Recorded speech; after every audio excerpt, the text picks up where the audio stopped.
తెలంగాణ రాజకీయాలలో trending star ఉన్నారా అంటే అవుననే సమాధానం బలంగా వినపడుతుంది. ఒక్క డైలాగ్ చెప్తే చాలు వారెవరో గుర్తుపడతారు. పూలమ్మినా, పాలమ్మినా, బోర్‌వెల్ నడిపించినా ఈ డైలాగ్ వింటే చాలు వారెవరో కూడా ప్రతి ఒక్కరు తెలిసిపోతుంది. ఇప్పటికే తెలిసిపోయింది వాళ్ళెవరో కూడా వాళ్ళే మల్లారెడ్డి. మరొకసారి కూడా ట్రెండింగ్‌లోకి మల్లారెడ్డి రావడం జరిగింది. తన ఏజీ 72 సంవత్సరాలు అయినప్పటికి కూడా మరోసారైతే పెళ్లి చేసుకోబోతా ఉన్నారు. కాదండోయ్! ఏదైతే తన పెళ్లి ఉందో పెళ్ళికి సంబంధించిన 50 సంవత్సరాలు పూర్తి చేసుకోవడం సందర్భంగా పెళ్లి సెలబ్రేషన్ చేసుకోబోతా ఉన్నారు. దాదాపుగా 7 రోజుల పాటు ఈ పండగ వాతావరణం అయితే వాళ్ళ ఇంట్లో ఉండబోతా ఉంది. తన యొక్క సతీమణి కల్పనని మరోసారి వివాహం ఆడడానికి మల్లారెడ్డి సిద్ధమైతా ఉన్నారు. 12వ తారీఖు నుండి 19వ తారీఖు దాకా ఈ కార్యక్రమాలైతే ఉండబోతా ఉన్నాయి. 12వ తారీఖు దేవుళ్ళకి సంబంధించి 12, 13 దేవతల కళ్యాణం చేసిన తర్వాత 13, 14 ఆ తర్వాత హల్దీ ఫంక్షన్, తర్వాత సంగీత్ ఫంక్షన్ ఇవన్నీ కూడా ఉండబోతా ఉన్నాయి మల్లారెడ్డి పెళ్లిలో. ఇప్పటికే శుభలేఖలైతే అందరికీ ఎమ్మెల్యేలకి, బీఆర్ఎస్ ఎమ్మెల్యేలకి మరియు ఇతర పార్టీ ఎమ్మెల్యేలకు కూడా మల్లారెడ్డి దగ్గరికి వెళ్ళి మరీ పెళ్లి కార్డులు అయితే ఇస్తూ ఉన్నారు. అరే పరేషాన్ అయిపోతూ ఉన్న తెలంగాణ ఎమ్మెల్యేలు కూడా మల్లారెడ్డి పెళ్లి కార్డు పట్టుకొని వచ్చి మళ్ళీ పెళ్ళి మళ్ళీ రండి అన్నట్టుగా తను ఇన్వైట్ చేస్తున్న విధానాన్ని ప్రతి ఒక్కరిని కూడా ఆకర్షణీయంగా కనిపిస్తూ ఉంది. తన యొక్క పెళ్లి విధానం కూడా ఏదైతే గతంలో తన పెళ్లి జరిగిందో అదే విధంగా రీక్రియేషన్ కూడా చేస్తూ ఉన్నట్టు కూడా తెలుస్తూ ఉంది. సాంప్రదాయబద్ధంగా అనేక విధాలుగా వాళ్ళ సాంప్రదాయాలు ఏవైతే ఉంటాయో వాటన్నిటిని కూడా కళ్ళకు కట్టించే విధంగా తన యొక్క పెళ్లి వేడుక అయితే ఉండబోతున్నట్టు కూడా మనకైతే కనబడతా ఉంది. దాదాపుగా 7-10 వయసు దాటినా కానీ తన యొక్క హుషారైతే ఎక్కడ కూడా తగ్గదు.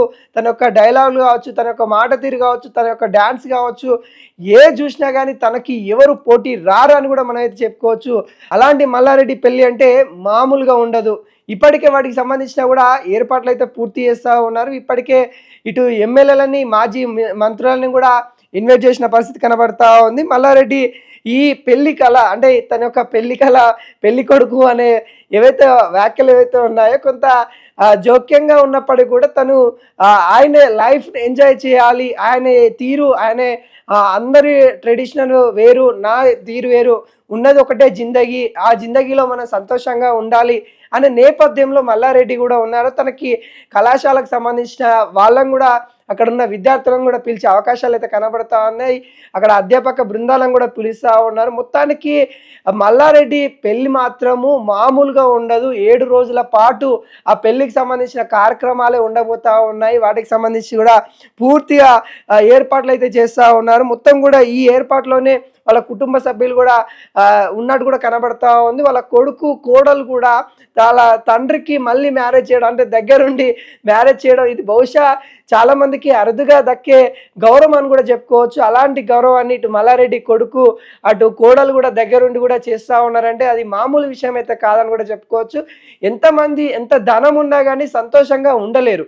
ధనం చాలా ఉంటుంది కానీ వాళ్ళు సంతోషంగా ఉంటారా అంటే ఉండలేరు. కానీ మల్లారెడ్డి మాత్రము తనకి ఎన్ని బాధలున్నా, ఎన్ని ఇబ్బందులున్నా, ఎన్ని ఒడిదుడుకులు వచ్చినా కానీ తన తీరు మాత్రము ఎప్పటికీ ఒకేలా కనిపిస్తుంది. మరొకసారి కూడా తను ట్రెండింగ్లోకి వచ్చిన నేపథ్యం అయితే కనబడతా ఉంది. దాదాపుగా 7-10 వయసు దాటిన తర్వాత కూడా తను ఎనర్జీగా డ్యాన్స్ వేయడం అనేది కూడా మనం చూస్తూ ఉన్నాము.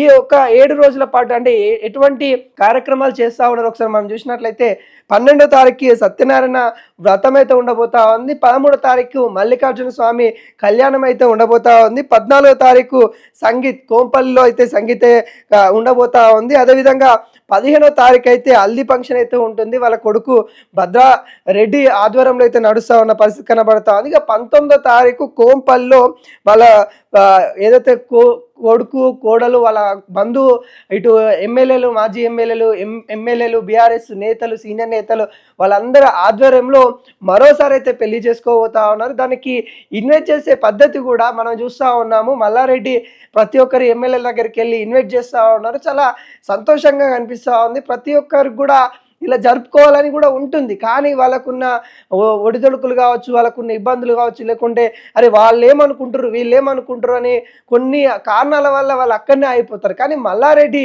ఎవరేమనుకున్నా ఐ డోంట్ కేర్ అని తన పని తను చేసుకుంటూ వెళ్ళిపోతా ఉంటారు. తన విధానాన్ని తను ఎక్కడ మాట్లాడాలి అనుకుంటే అక్కడ మాట్లాడతాడు. ఎక్కడ డాన్స్ చేయాలంటే అక్కడ డాన్స్ చేస్తాడు. ఎక్కడ డప్పు కొట్టాలంటే డప్పు కొట్టేస్తాడు.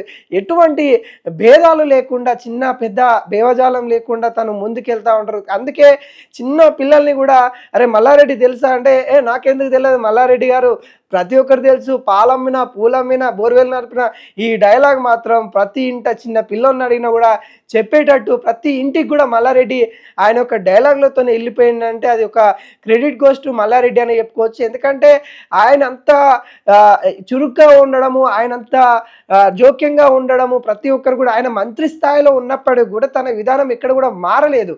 తన విధానంతో తను ముందుకెళ్ళాలి తప్ప కానీ తను మంత్రి కదా ఉందాతనంగా ఉండాలి అని కూడా ఆయన ఎప్పుడు అనుకోలేదు. ఆయన మంత్రిగా ఉన్నప్పుడు కూడా డాన్స్ లేచిండు, ఆయన మంత్రిగా ఉన్నప్పుడు కూడా పాటలు పాడిండు.